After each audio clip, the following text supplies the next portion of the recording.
Buenas noches. Bienvenidos a nuestra reunión de culto de el día viernes, recepción de sábado.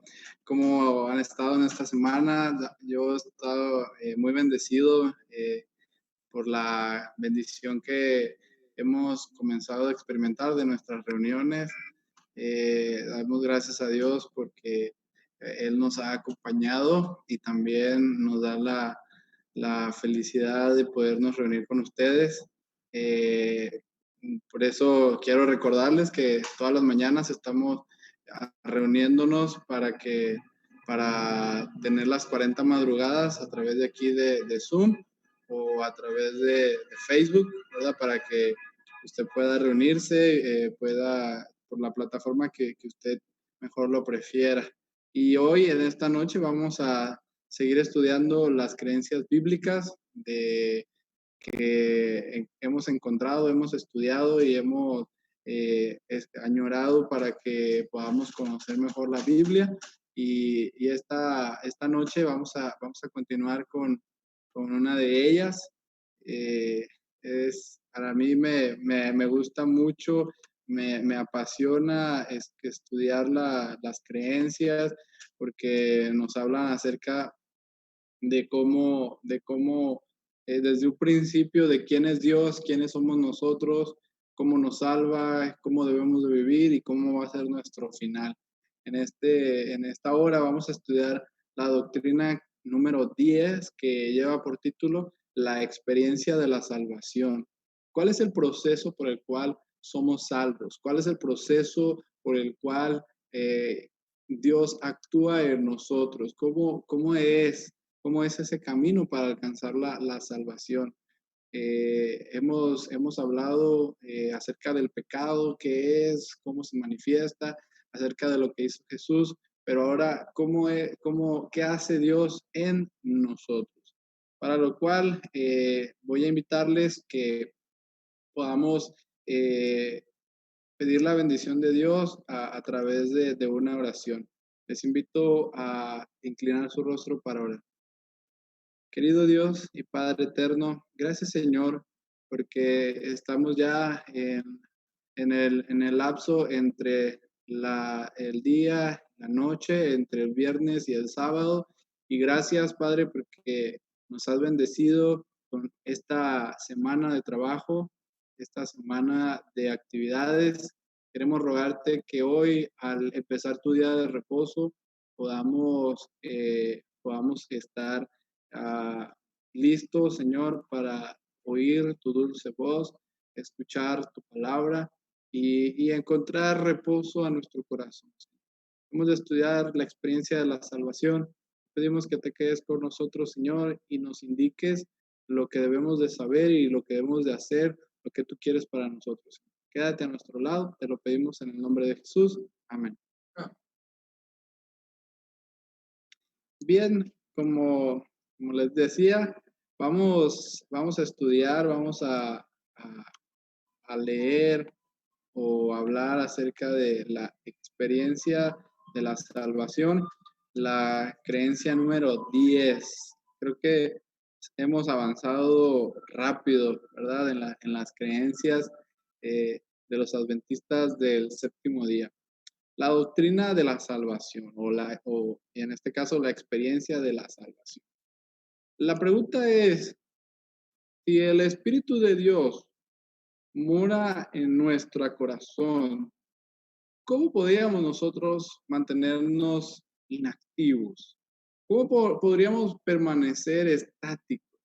Si aun cuando la Biblia dice que no había nada sobre la faz de la tierra, el Espíritu de Dios se movía, iba de un lado al otro, porque el Espíritu de Cristo no puede mantenerse estático.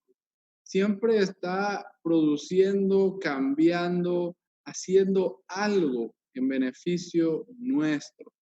Así que toda la Escritura nos dice que la experiencia del creyente lleva un paso, son por lo menos 5 pasos, o se le conocen como los 5 pasos de la salvación.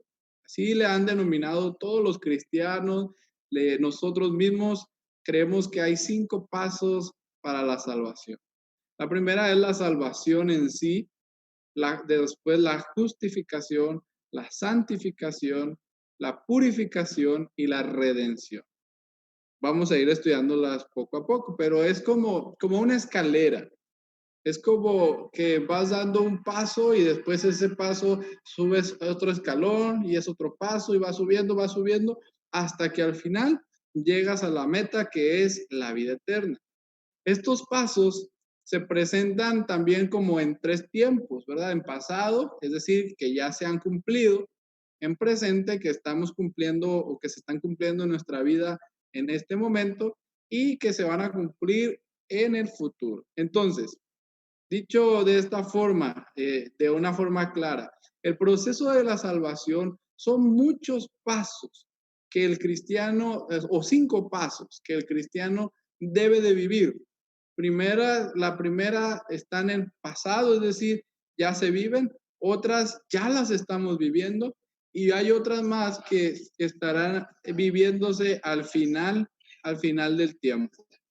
¿Cuál es el pasado? Vamos a empezar por el pasado.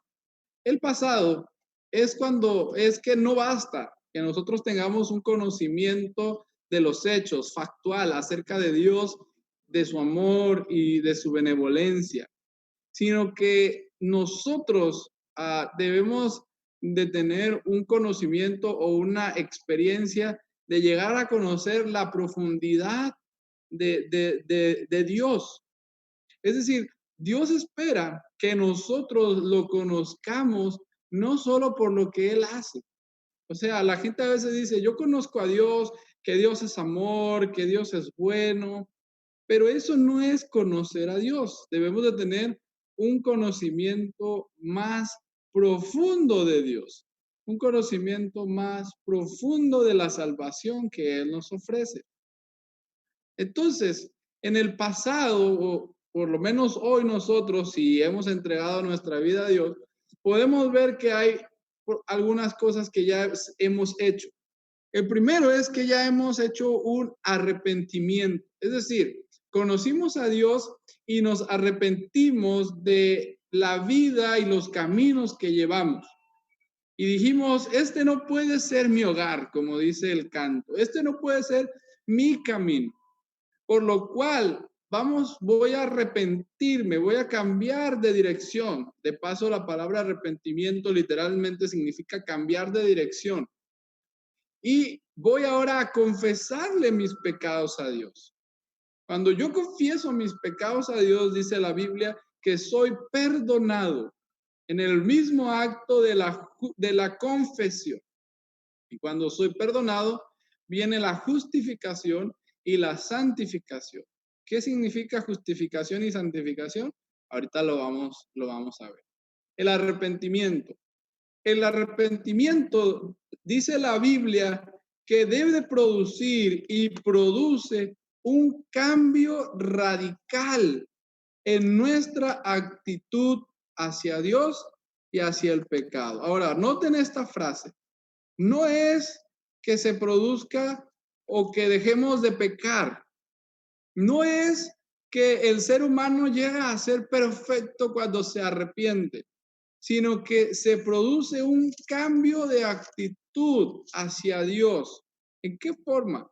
Bueno, hay un deseo de someterse a la voluntad de Dios y hay un deseo de aborrecer el pecado y de alcanzar la misericordia de Dios. Proverbios 28:13 dice, el que encubre sus pecados no prosperará, mas el que los confiesa y se aparta de ellos alcanzará misericordia. El arrepentimiento entonces es confesar los pecados a Dios y apartarnos del pecado. Entonces, el pecado o el arrepentimiento hacia el pecado es motivado porque Dios ha impulsado, ha constreñido, dice la Biblia, ha impulsado un cambio. Y nos damos cuenta de que Cristo ahora nos puede librar del pecado y nos puede justificar. ¿Qué es entonces justificar? Ahora sí vamos a ver, hace rato no definimos. ¿Qué es justificar?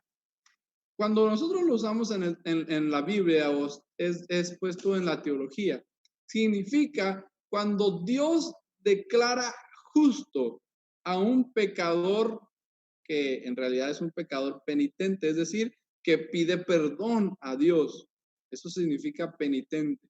Entonces, es como es una resolución de un juez. Y hay dos resoluciones que solo puede dar un juez.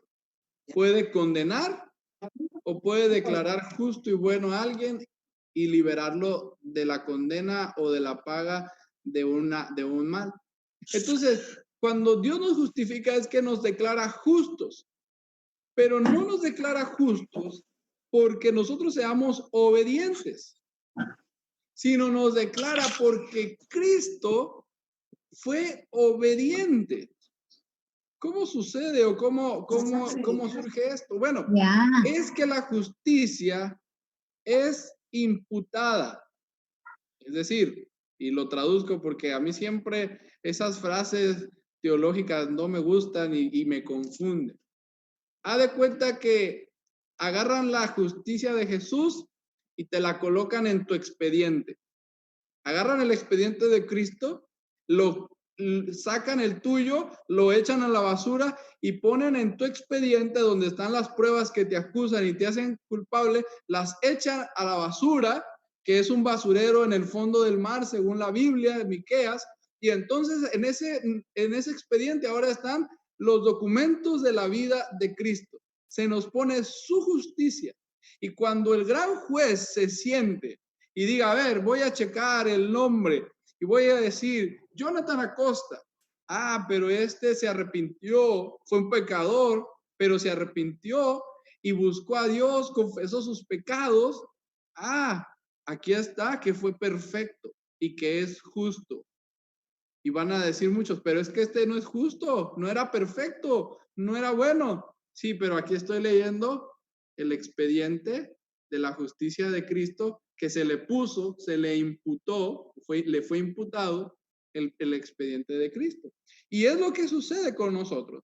Por eso es que podemos tener la certeza de que usted y yo podemos ser salvos.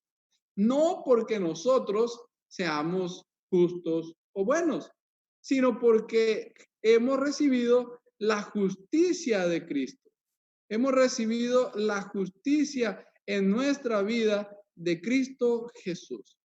Entonces, mis hermanos, no hay condenación para los que andan en Cristo.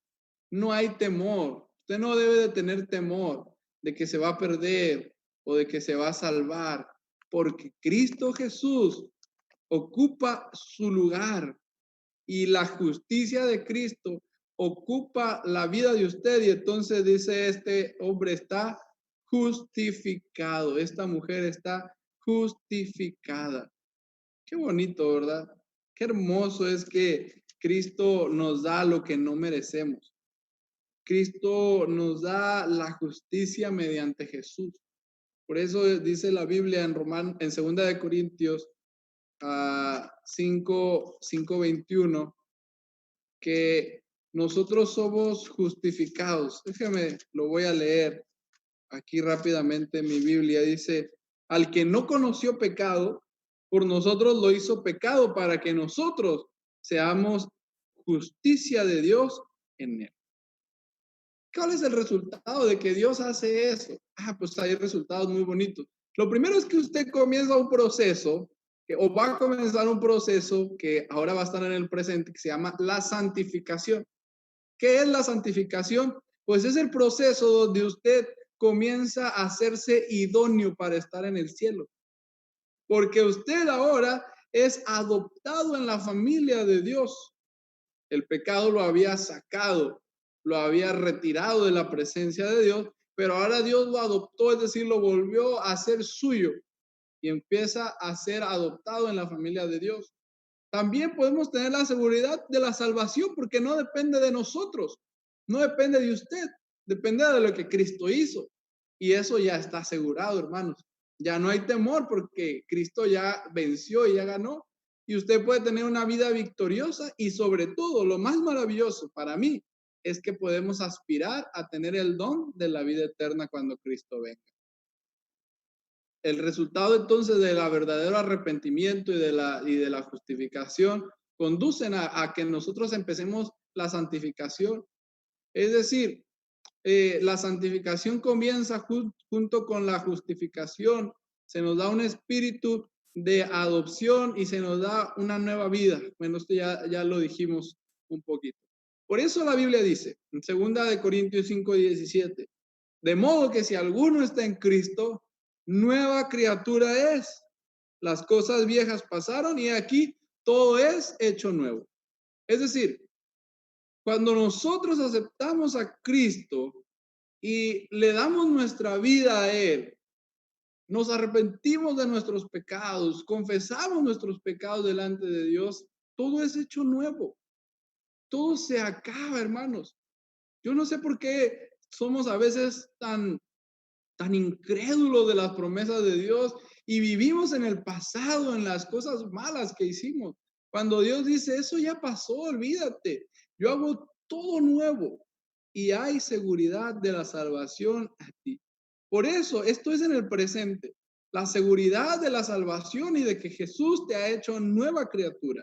Yo te hago una pregunta, ¿has confesado tu vida, tus pecados a Dios y crees que ya no te culpa Dios de tus pecados?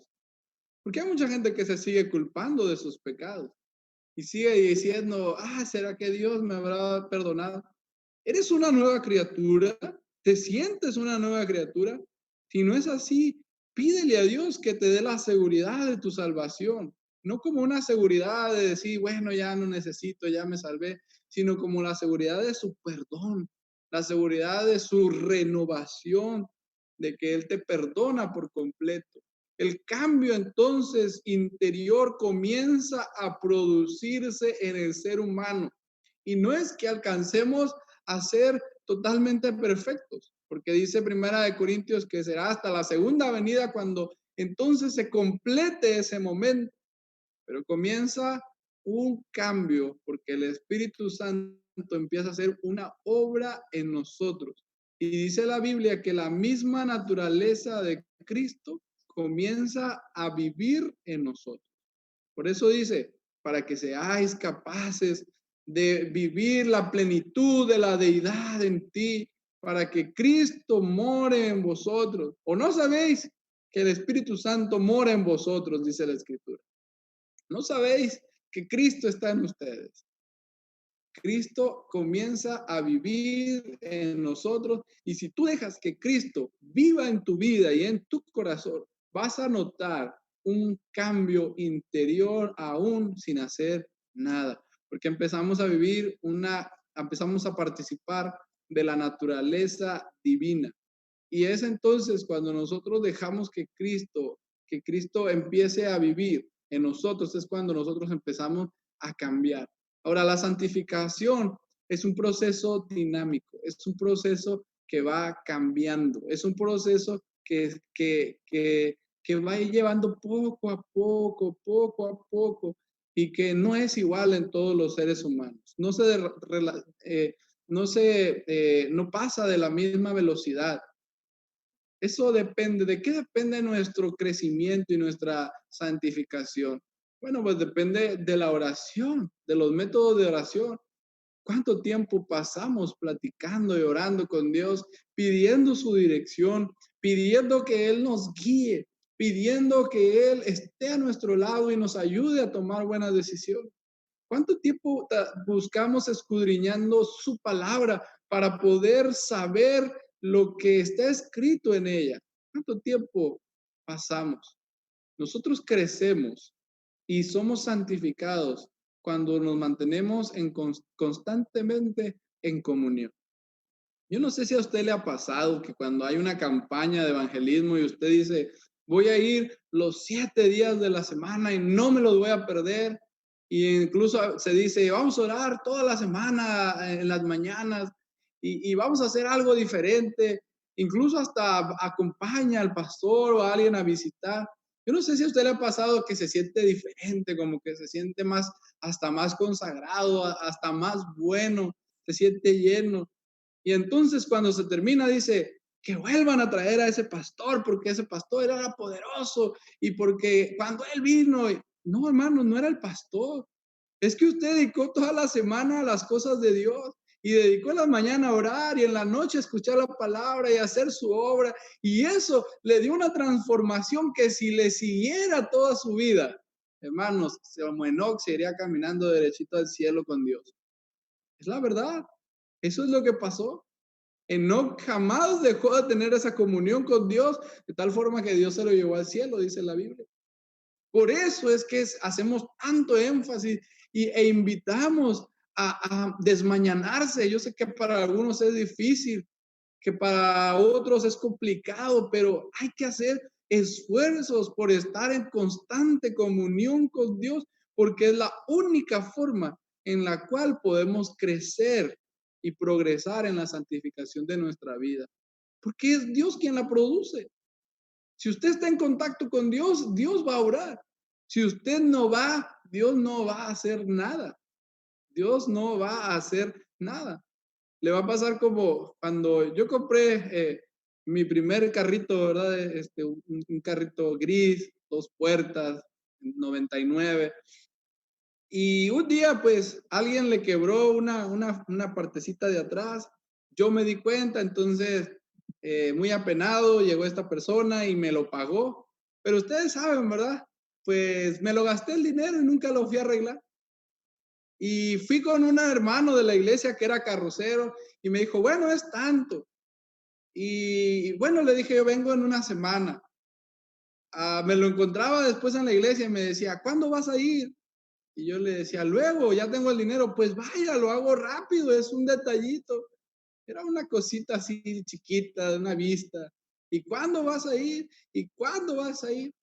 Hasta que no tuve la necesidad de venderlo y que dije, ya lo voy a vender, tuve que ir, porque por ese golpecito pues me quitaban o me lo devaluaban mucho. Y entonces me acuerdo que el hermano me dijo, pastor, me dijo, ¿desde cuándo lo hubiéramos arreglado? Ya estaba la pintura, ya estaba el fondo, ya estaba todo, pero pues usted no venía, me dijo. Yo ya estaba listo, pero usted no venía. Y en cuanto llegué, dicho y hecho, en media hora hizo todo, puso la pintura y esperamos nada más a que se secara. Y así somos con Dios. Ya está todo listo y Dios dice, ¿y cuándo vas a venir a mí, hijo mío? Y Dios está listo para transformarnos y Dios dice, ¿cuándo vienes? ¿Cuándo te presentas? ¿Cuándo te veo? ¿Cuándo empiezo a trabajar en ti? ¿Cuándo empiezo a transformarte? ¿Cuándo empiezo a cambiar tu carácter? ¿Cuándo empezamos a platicar de los planes de paz y de amor que tengo para ti? Y hasta que no vayamos a Él, hermanos, constantemente, Dios no va a poder trabajar en nosotros. Decimos, sí, Dios va a terminar la obra que empezó en mí, pero si nunca vamos a su taller, pues ¿cuándo Dios lo va a terminar, hermanos? Debemos de ir, porque el proceso de la santificación es un proceso dinámico. Perfección, ¿en qué consiste la perfección? El Espíritu Santo nos trae el carácter perfecto de Cristo. Nadie podrá ser perfecto jamás. Hay un libro del pastor George Knight que se llama Yo solía ser perfecto, que habla precisamente de eso, es chiquito, ¿verdad? Que es un extracto de otro que se llama Guía del Fariseo para una santidad perfecta. Y habla de eso, cuando a veces nos creemos perfectos y que somos mejores que los demás, pero la realidad es que nadie es perfecto y solamente vamos a ser completamente perfectos hasta que Cristo llegue a nuestra vida y hasta cuando Cristo realmente venga con nosotros es que vamos a ser perfectos. Cuando nosotros, por medio de Cristo, empezamos, empezamos a vivir una vida santificada, empezamos a tener una vida de oración, entonces nosotros vamos caminando a ser perfectos, pero esa perfección no se completará solamente hasta cuando Cristo venga. Nuestra salvación entonces llegará hasta el futuro y es el último paso. que algunos le han llamado la glorificación, que es ese momento cuando Cristo aparece en las nubes de los cielos. Y entonces cuando lo vemos y el Señor nos lleva, dice el apóstol Pablo en 1 Corintios 15, que en un abrir y cerrar de ojos, este cuerpo corruptible se va a ser transformado y la muerte se acabará. Y entonces de repente, cuando menos pensemos, iba a decir cuando nos volteemos a ver, pero yo creo que todos vamos a tener los ojos puestos en Jesús. Vamos a darnos cuenta en algún momento de la eternidad que nuestro cuerpo ya no es el mismo, que fuimos transformados, que fuimos cambiados, porque en ese momento, ya sea si fue en la resurrección, que alguno de nuestros seres queridos que ahora descansan en el Señor, o si es en el momento de ser trasladados al cielo, entonces vamos ahora a ser plenamente capaces de vivir por la eternidad y ahora sí en la perfección de Cristo Jesús que Él tiene para brindarnos para nosotros. Por eso, porque por quien también tenemos entrada por la fe a esta gracia, en la cual estamos firmes y nos gloriamos en la esperanza de la gloria de Dios. ¿Sabe por qué se le llama la glorificación? Porque usted va a participar de la gloria de Dios. Y la gloria de Dios va a envolver completamente su vida, su cuerpo, todo. Así como era en el principio, ¿se acuerdan? Que Adán y Eva moraban y entonces dice que un halo de luz, dice la hermana Juárez, los envolvía de tal manera que no se avergonzaban, que estaban protegidos, porque la gloria de Dios cuidaba de ellos. Volveremos al principio, a lo que Cristo quiso hacer para nosotros. La glorificación y la perfección solamente será en aquel momento, en la segunda venida, cuando en nuestra vida, sea restaurada completamente la imagen de Dios en nuestra vida que fue dañada por el pecado. Ni los rasgos del carácter semejante al de Cristo, ni la conducta impecable deben constituir la base de nuestra aceptación ante Dios. La justicia salvadora viene del único hombre recto, Jesús, y es el Espíritu Santo el que la trae hasta nosotros. No podemos contribuir absolutamente nada al don de la justicia de Cristo, solo podemos recibir. O sea, usted no puede hacer nada delante de Dios. Todo este proceso de la salvación y ser aceptados, ser justos, no depende absolutamente de nada. Solo podemos recibirlo por la gracia de Cristo. Qué hermoso. Nadie puede hacer nada. No, es que el pastor Bullón, él está salvo. No, es lo mismo, hermanos. Por eso a mí siempre me gusta pensar que cuando Cristo venga, los únicos seres humanos que van a venir o que van a estar con él ya, pues va a ser Enoc, va a ser Moisés, va a ser Elías, que ellos ya se fueron, dice la Biblia. Pero a un lado de nosotros quizás estará Abraham, Adán, David, Pablo, porque para todos lo que nos va a salvar va a ser la misma gracia. No va a haber ventaja, porque todos somos salvos por gracia. Y el único que va a resaltar ahí, según los escritos de Elena de White, es Adán, porque dice que va a tener una estatura que nos va a sobresalir quizás 2 metros por encima de toda la humanidad, por su gran estatura, pero todos igualitos, porque la gracia es la que nos salva, no lo bueno que fuimos, sino solo por gracia sois salvos. Cuando nosotros aceptamos a Dios, aceptamos su gracia y aceptamos su amor. Juan Calvino, un gran reformador, señaló que así como Cristo no puede ser dividido en partes, del mismo modo las dos cosas, la justificación y la santificación, las cuales percibimos que están unidas en Él, son inseparables. Esto es, somos justificados por la gracia de Dios, no por lo que nosotros hacemos, y somos santificados por la gracia de Dios, no por lo que nosotros hacemos, no por alguna obra, sino solamente por gracia. Que por gracia sois salvos, dice la Escritura, no por obras. Por eso, hermanos, hay que ir a la gracia de Cristo, hay que aceptarla, hay que decirle, Señor, por favor, dame un nuevo corazón, hacer todo el proceso. ¿Se acuerdan?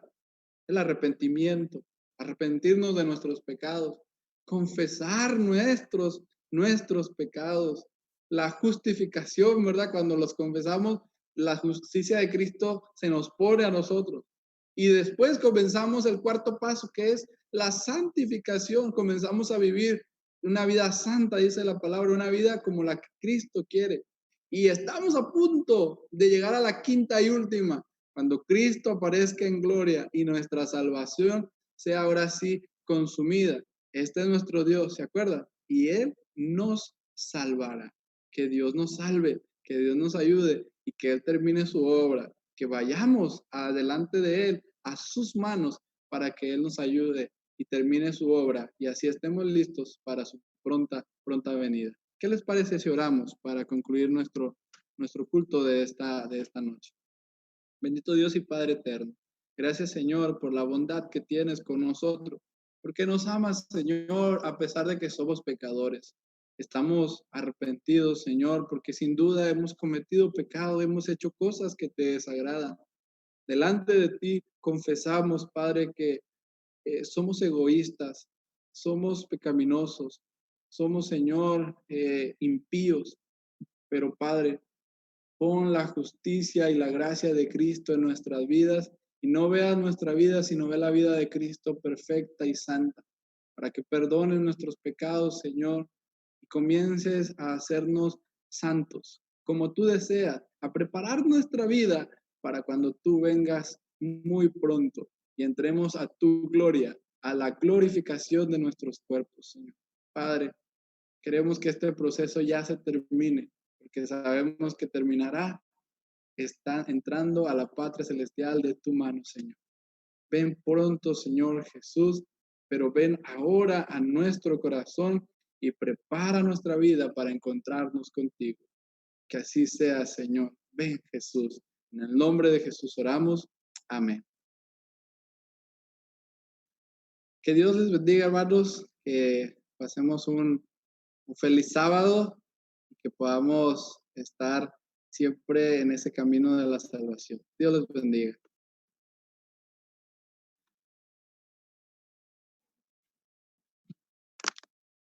Gracias a todos por conectarse. Que pasen un feliz sábado. Nos vemos a las 5 de la mañana en las 40 madrugadas.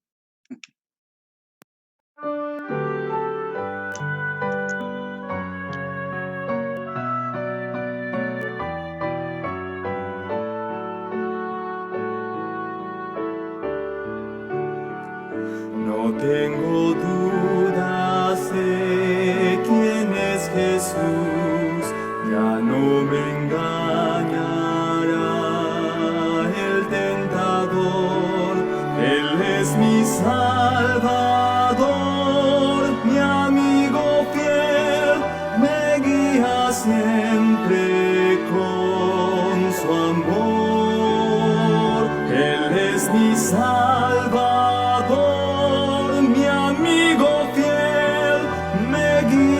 siempre con su amor. Estoy contento, pues conmigo está a toda hora y en cualquier lugar. Él es mi Salvador, mi amigo fiel, me guía siempre con su amor. Él es mi Salvador.